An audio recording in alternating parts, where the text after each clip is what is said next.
Alors, aujourd'hui, on plonge dans un véritable monument de la littérature française, Les Misérables de Victor Hugo. Publié en 1862, ce n'est pas juste un roman, c'est une fresque gigantesque sur la justice, le bien, le mal, la rédemption. C'est une œuvre qui a marqué l'histoire. On va explorer ensemble ce chef-d'œuvre. Pour bien comprendre l'intention derrière ce livre, il faut commencer non pas par le début de l'histoire, mais par la préface. Et là, Victor Hugo ne mâche pas ses mots. Ce livre, pour lui, n'est pas une simple distraction. C'est un outil, une arme. Ces lignes, écrites depuis son exil, c'est sa déclaration de guerre à l'injustice sociale de son époque. On comprend donc que ce roman est un véritable plaidoyer. Pour Hugo, la misère n'est pas une fatalité. La solution, ce n'est pas la charité, non, c'est l'éducation, c'est le respect, c'est redonner sa dignité à l'individu. Il est profondément convaincu que l'humanité peut devenir meilleure. Et ce livre, c'est sa contribution à ce combat. Alors, qui sont les acteurs de ce drame immense? Au centre de tout, il y a bien sûr Jean Valjean. Sa quête de rédemption, c'est le fil rouge de toute l'histoire. Et autour de lui gravite une galerie de personnages inoubliables. Javert, l'inspecteur inflexible obsédé par la loi, Fantine, la mère sacrifiée par la société, la petite Cosette, symbole d'espoir, les Thénardier, l'incarnation même de la bassesse et de la cupidité, et puis Marius, le jeune révolutionnaire romantique. Et bien sûr, tous leurs chemins vont finir par se croiser de manière souvent tragique. Allez, on commence. On est en 1815. On fait la connaissance de Jean Valjean au moment où il sort du bagne. Sa peine, tenez-vous bien, 20 ans de travaux forcés, pour avoir volé un pain. La société le rejette, son passeport jaune le marque comme un paria. C'est un homme brisé, rempli d'une haine immense contre un monde qui l'a broyé. Et pourtant, au milieu de cette noirceur, une porte s'ouvre. C'est celle de l'évêque de Digne, Monseigneur Myriel. Il l'accueille, lui offre à manger, un lit chaud, et surtout, il le traite comme un être humain. Mais bon, les vieilles habitudes ont la vie dure. Au milieu de la nuit, Valjean ne peut s'en empêcher. Il vole l'argenterie de l'évêque et s'enfuit. Il trahit la seule personne qui lui a montré de la bonté. Et c'est le moment où tout bascule. Évidemment, il se fait rattraper par les gendarmes qui le ramènent chez l'évêque. Valjean s'attend au pire. Mais au lieu de l'enfoncer, Myriel le sauve.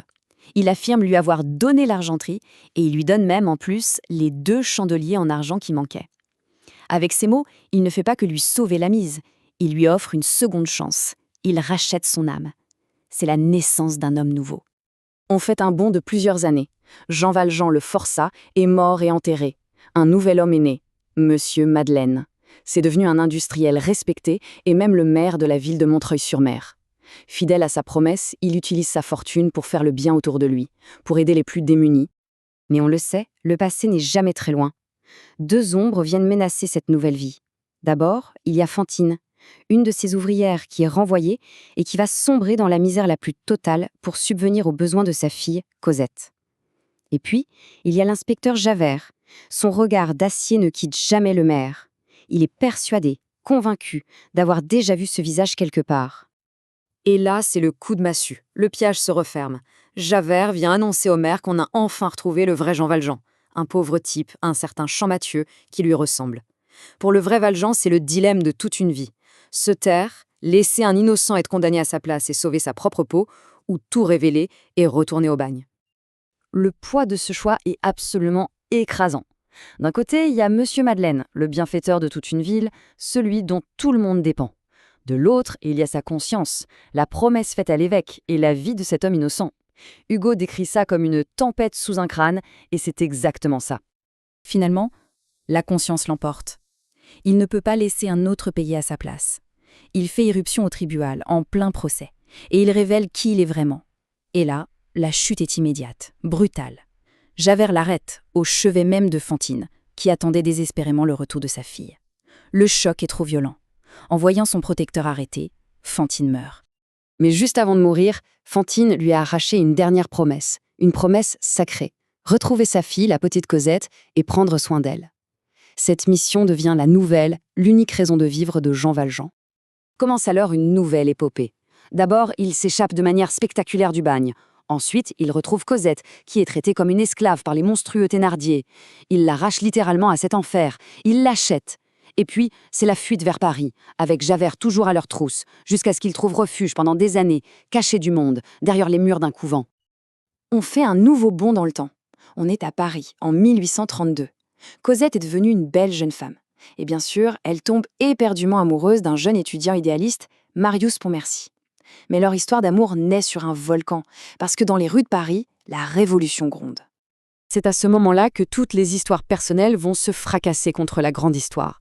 L'insurrection républicaine de juin 1832 éclate. Et tous nos personnages, d'une manière ou d'une autre, vont être aspirés dans le tourbillon sanglant des barricades. La barricade devient l'épicentre où tous les destins se croisent. Marius, qui croit que Cosette l'a abandonné, y va pour mourir aux côtés de ses amis.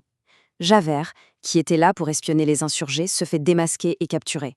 Et Jean Valjean, quand il apprend que l'homme que Cosette aime est sur le point de mourir, il s'y rend aussi, pour le sauver. C'est donc là, au milieu du bruit, de la fureur, du chaos, que Jean Valjean va faire face à son épreuve finale. Les choix qu'il s'apprête à faire ici vont sceller le destin de son âme, une bonne fois pour toutes. On lui confie l'exécution de l'espion. Et l'espion, c'est Javert, l'homme qui l'a pourchassé toute sa vie, est là, à sa merci. C'est l'occasion rêvée de se venger. Et qu'est-ce qu'il fait? Il l'emmène à l'écart, coupe ses liens et le laisse partir. Il lui rend la miséricorde que l'évêque lui a offerte il y a si longtemps. La boucle est bouclée.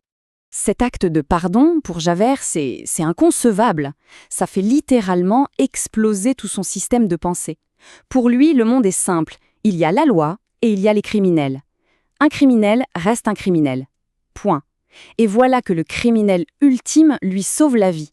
C'est un paradoxe que son esprit rigide est incapable de résoudre. Valjean lui a montré qu'il existait une loi plus haute que celle des hommes, la loi du pardon.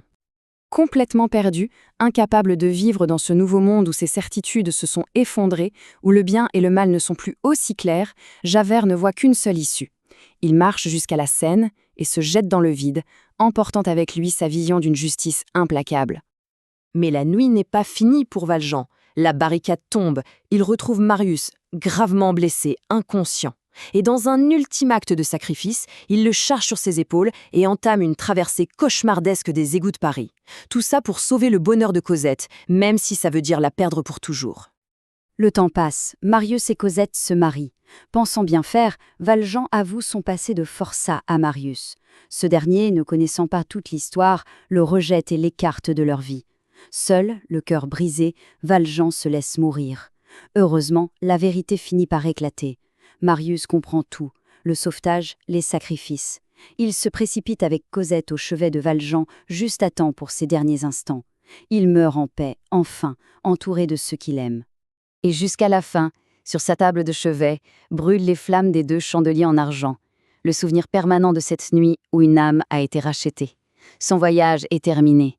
La promesse, elle, a été tenue. Au final, au-delà de l'aventure, de l'épopée, ce que Les Misérables nous laissent, c'est cette question fondamentale, une question qui ne vieillit pas. Entre ce que la loi des hommes exige et ce que la conscience nous dicte comme étant juste, quel chemin faut-il choisir? C'est peut-être ça, l'héritage le plus puissant de ce chef-d'œuvre.